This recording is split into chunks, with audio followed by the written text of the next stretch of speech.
All right, welcome back to the FireTalks series, a platform dedicated to highlighting women professionals in our industry and giving them the space to share their journeys, insights, and expertise.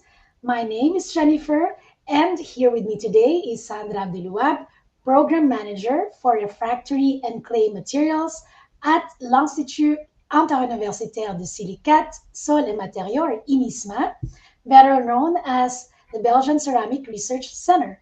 So, in today's Fire Talks episode, Sandra will bring a unique perspective on how we can empower young talents and shape the next generation of refractorists. Welcome and thank you very much for joining us, Sandra. Thank you, Jennifer. And I'm also really happy to be here today. And I would like also to thank the WomenAtRefractories for this invitation and for creating this space for discussion and exchange. How are you feeling today? How has the year so far been for you? So, so the start of this year is very intense for me because I have a lot of projects, a lot of interaction with industry, and also a lot of human relationship. But I love such kind of interaction because it pushed me. It push over my comfort zones. Yeah, that's already quite dynamic for the beginning of the year, right? We're just the beginning of February, but that's promising as well. I hope it brings a lot of success throughout the year. And for our audience today, can you please tell us a little bit more about yourself, BCRC, and your career path towards refractory? Yeah, so I'm a program manager in within my research center, which is the Belgium Ceramic Research Center located in Mons in Belgium. And I lead the activity in relation with refractory and clay materials. And I've been working in this field for nearly 20 years now. And I didn't start my career with a plan to work in the refractory fields, but I arrived there almost by accident.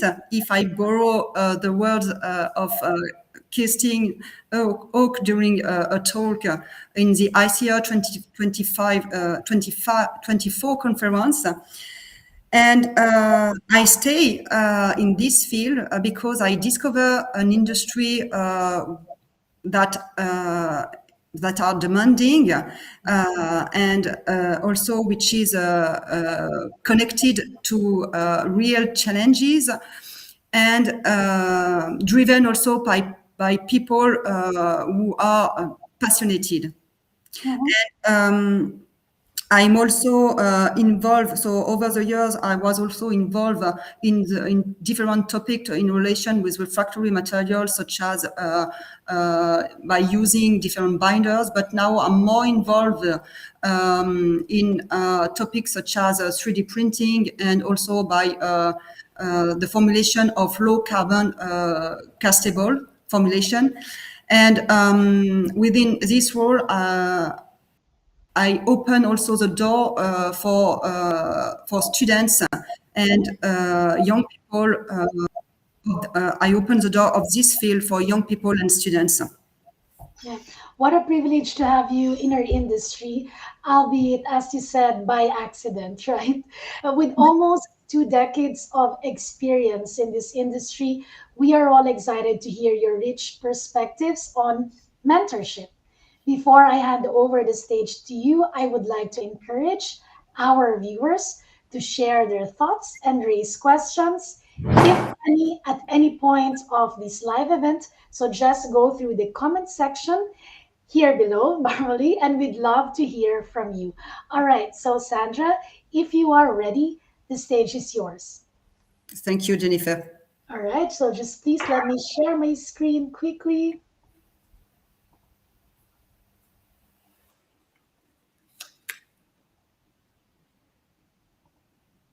Okay, so once again, hello everybody, and thank you for being here today. And this event today is about our industry, but more specifically about young people who will shape it in the years to come. And as Jennifer told you earlier, so my name is Sandra Abdelouhab, and I'm 48 years old. And I'm responsible for the refractory and clay material within my research center, the BCRC. And in this role, I have trained and I will continue to train many interns and young colleagues. And through all this experience, one conviction has become to me, supporting young talents is not a side activity. It is a strategic responsibility, because when we train young people, we are not only transferring knowledge, we are shaping professionals, we are shaping confidence, and sometimes, without realizing it, we are shaping lives. And let me be very clear, an internship is not a cheap manpower. It is a foundational period. Because for most of them, this is their first time or their first contact with an industrial environment, their first exposure to deadline and expectation, their first professional feedback, and very often their first professional doubt.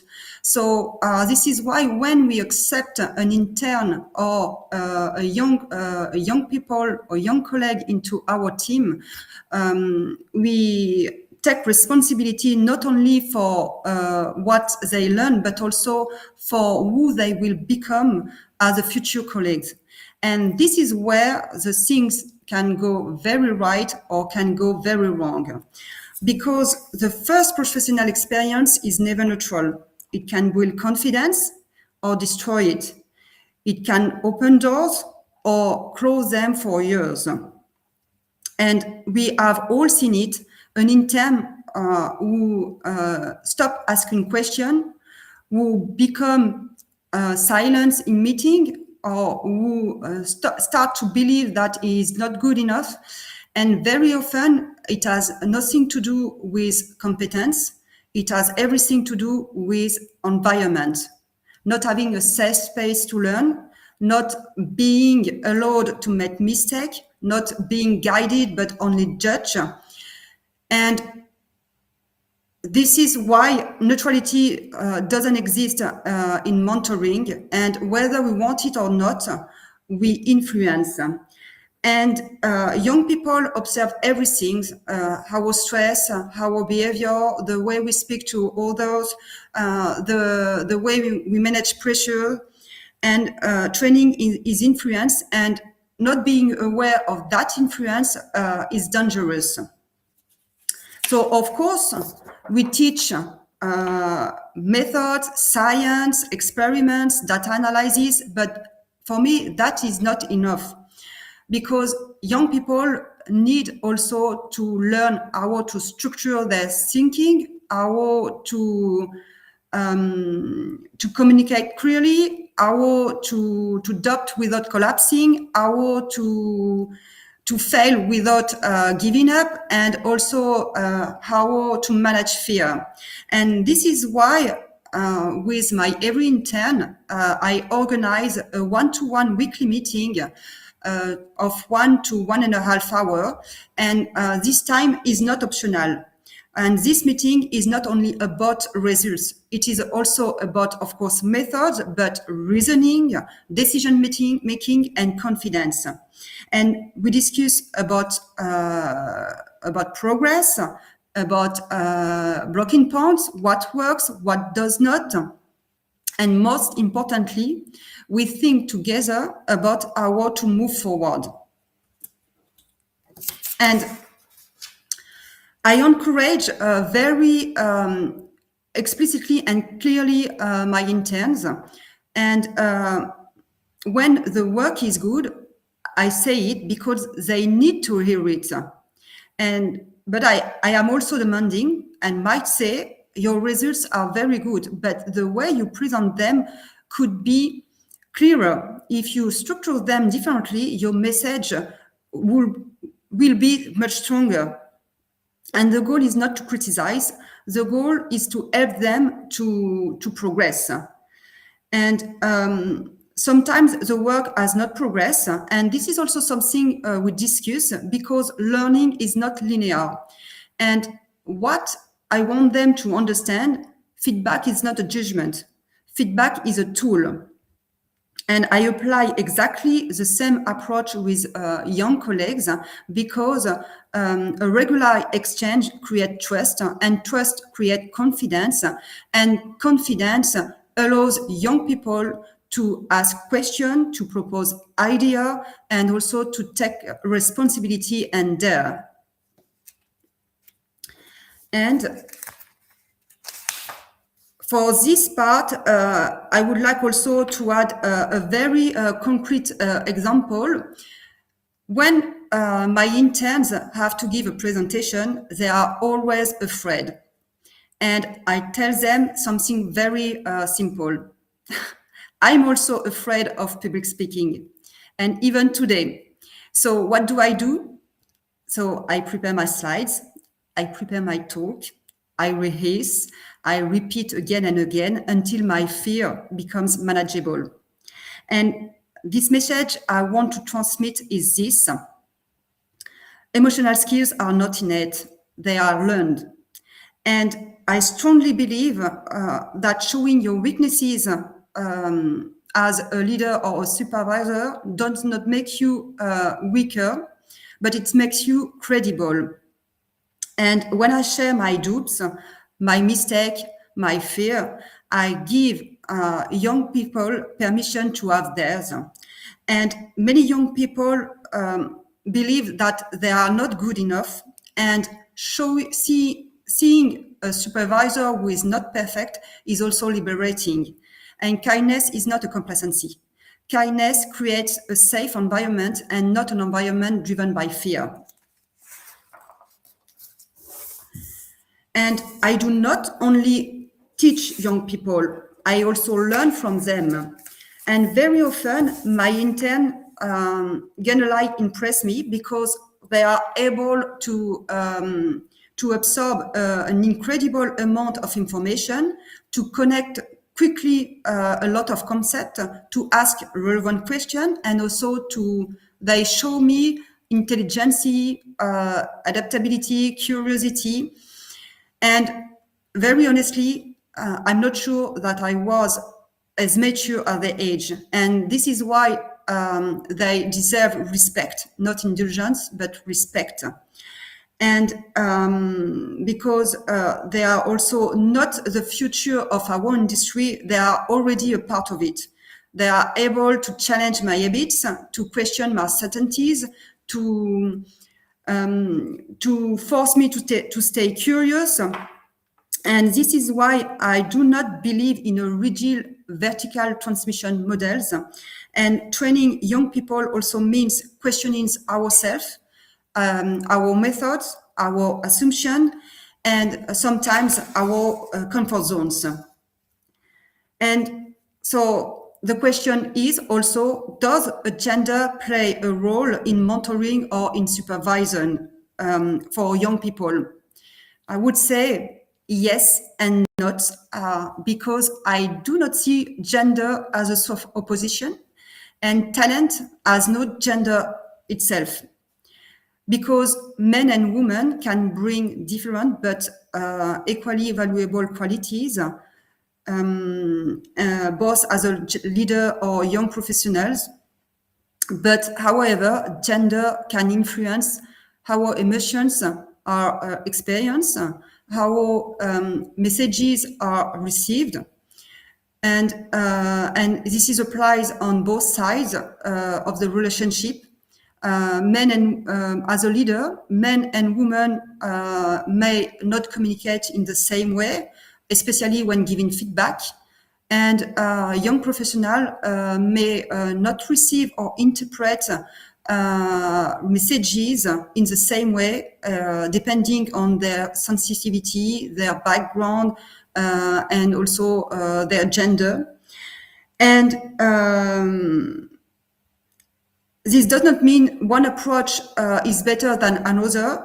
It means that communication is not neutral. As example, a remark meant to a challenge can be experienced as a pressure, or recommendation meant as a support can be received as a discouraging. And so being aware of these differences helps to avoid misunderstanding. And for me, a good supervision is a balance between a technical rigor combined with emotional awareness. So being demanding while staying attentive to how all the messages are received. This does not weaken a team. It strengthens them. So, in conclusion, so the next generation does not need perfect mentors. They need human ones, demanding ones, and human ones, because one good internship or one good first professional experience can change your life, and also one bad experience can do exactly the same. And so let us be intentional, let us be demanding, and let us be kind.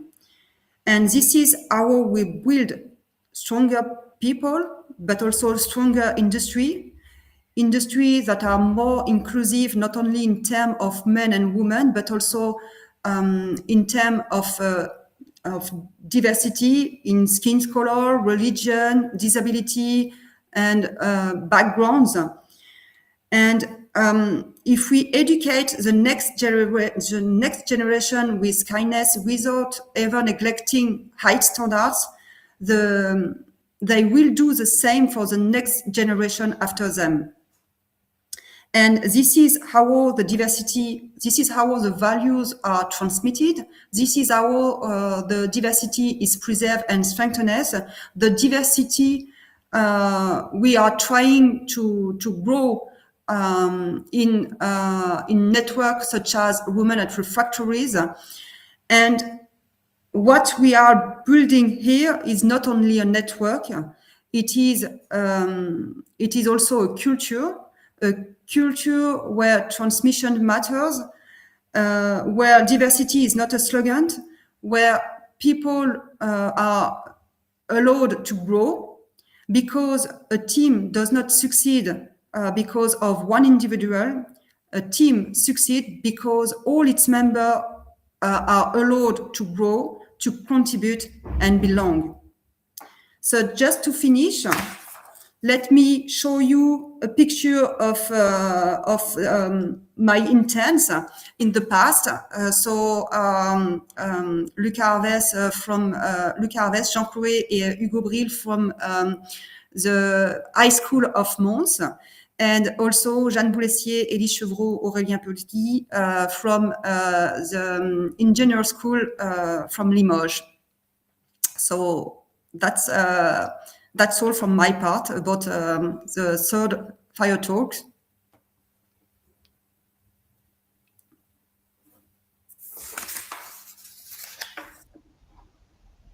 Thank you, Sandra. You're welcome. Thank you. I would say one of my key takeaways is when you said leading by example. So I really liked it when you said talent has no gender and talent is not innate. So there is always hard work behind. Specifically in the example when you talk about giving presentations, for instance, it takes practice, it takes preparation and experience for you to have that confidence to step in that stage with your best self. So there are many good points that I'm sure our audience could relate to in your talk. I would suggest that since they're not yet questions in the chat. Let's go over to some of the pre-listed questions. Yeah. So going first back to this topic of developing transversal skills during the internship, right? So when we talk about communication skills, why do you think it's essential for scientists or for the young generation in general to be good communicators? Is it as important as being good in terms of their technical skill sets? Huge question. I would not say that you have to put at the same level because when you start your career, it is not an obligation that you to make a presentation often.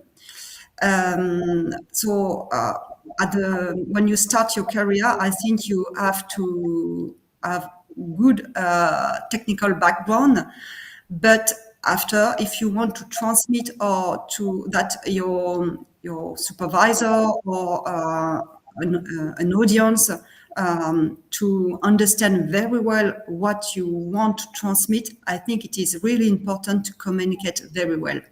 Yeah, I think so too. And actually, this question reminded me of this very famous citation that goes like, if you can't explain it in simple terms, then you don't know it very well. So I think, especially when we talk about science, being able to communicate your great ideas is really essential in order for you to translate that to something impactful for the whole society, right? Because I'm sure that you have geniuses in a research center, you have everybody's a genius, but translating that into something that would benefit everybody in the society requires a lot of also good communication. Yeah, it's like you have a lot of. It's like if you are in a school with very little kids, and you Yeah, have to explain something very complicated to these kids, and you have to bring mhm, something very simple to us, but very complicated. So yeah. you need to have these skills, very good skills for the communication. Yeah, indeed. And also coming back to this aspect of gender roles. So you mentioned earlier in your talk also that sometimes you have to communicate differently according to gender. Well, talent does not have a gender, but somehow do you find fixed patterns or behavior that's distinct to a certain gender? Do you agree that this concept, or let's say this cliche, that maybe young women tend to be more emotional or more expressive than young men? Do you believe in this tendency, or is it just a cliche? It depends. If you speak about me, yes, I'm more emotional than men, I think. But it depends on the personality that you have in front of you. Mhm, Because sometimes men are also emotional. mhm. We could never put them in boxes, right? Yeah.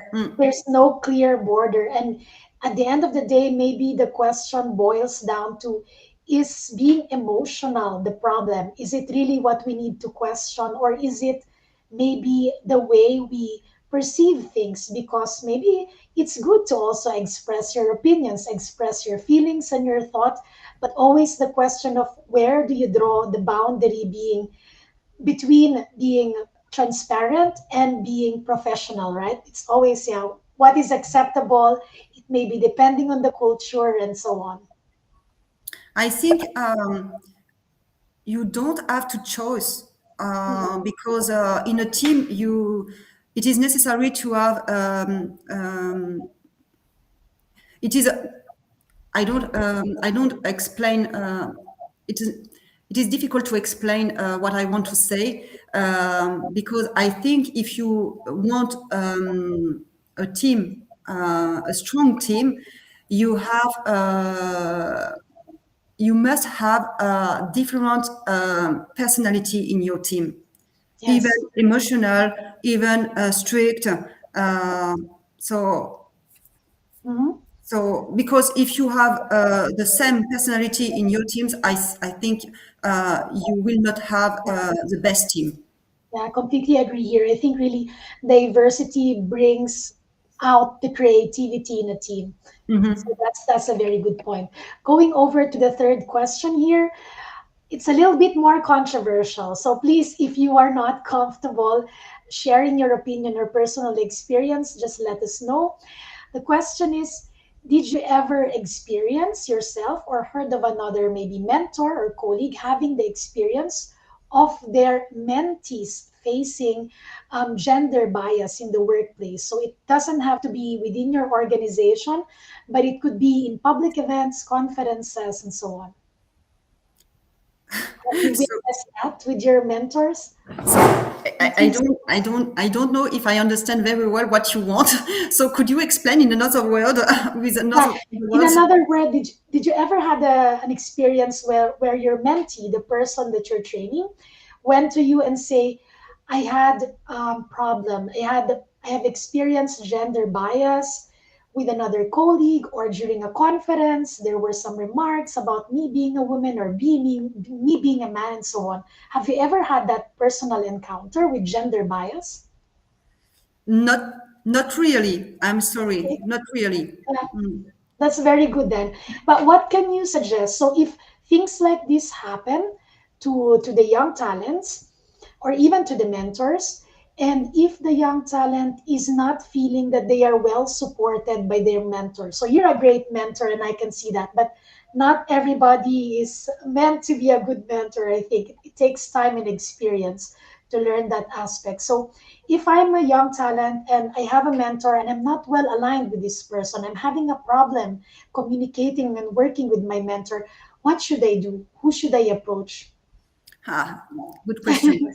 It's really difficult Mhm.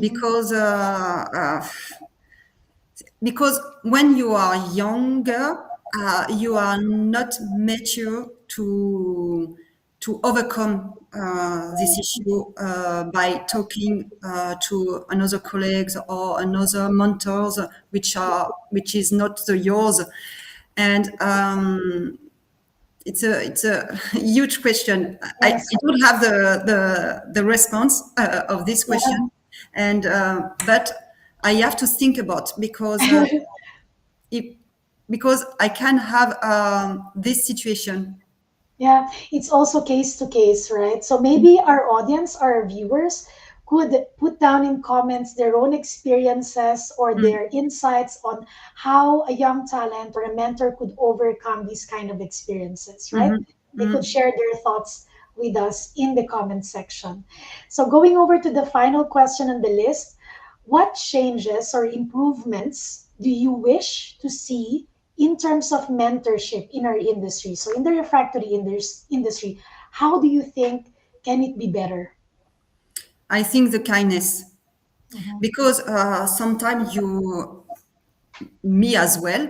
I'm running after the time, and we don't take time with kindness. We say to the colleagues or to students, so you have to do it. You have to do that, and without taking time for explanation and so on. And I think we have to put more kindness into our relationship. Yes, completely agree. You're very well.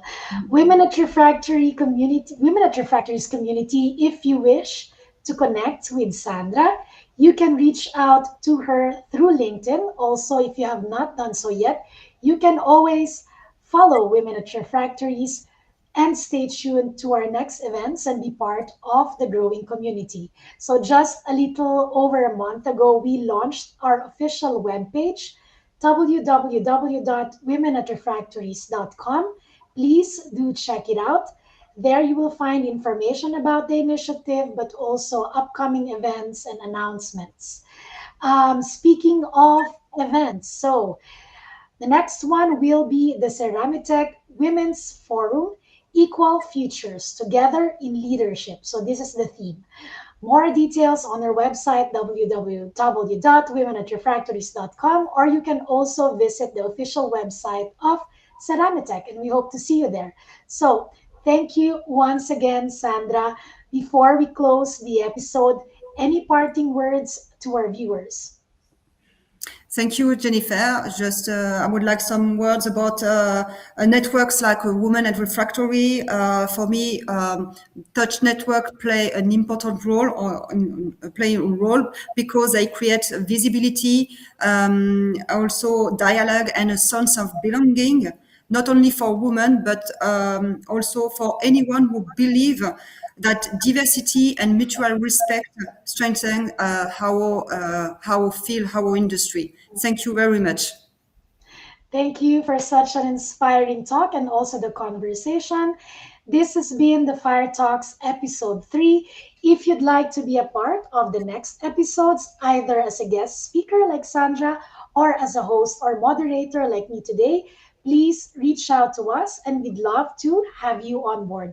We wish you all a good evening. Thank you for your support and see you at our future events. Thank you, Sandra. Thank you. Thank you. Bye.